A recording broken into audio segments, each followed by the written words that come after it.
తమిళనాడు పెరియ కరుప్పు ఆలయంలో వింత ఆచారం. ఆడి అమావాస్య రోజు ఆలయ పూజారికి కారం నీళ్లతో అభిషేకం. 108 కిలోల కారం, 6 కిలోల పచ్చిమిరపకాయల నీళ్లతో అభిషేకం.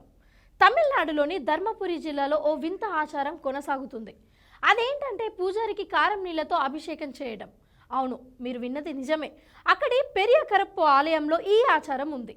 ఏటా ఆడి అమావాస్య సందర్భంగా ఆలయ పూజారికి ఇలా కారం, పచ్చిమిరపకాయలు కలిపిన నీళ్లతో అభిషేకం చేయించడం ఆనవాయితీగా వస్తుంది.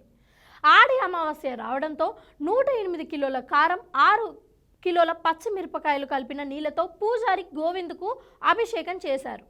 ఈ ప్రత్యేక అభిషేకంలో పెద్ద సంఖ్యలో పాల్గొన్న భక్తులు మొక్కులు చెల్లించుకున్నారు. అలాగే భక్తులకు ఆలయ ప్రాంగణంలో మాంసాహార విందు కూడా ఏర్పాటు చేశారు.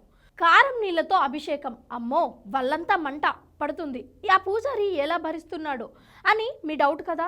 ఆ పూజారికి ఏమీ కాదట. ఎందుకంటే ఆ ఆలయ దేవుడి ఆశీస్సులతో పూజారికి ఏమీ కాదట. దీనిపై మీ కామెంట్స్ ఏంటో తెలియచేయండి.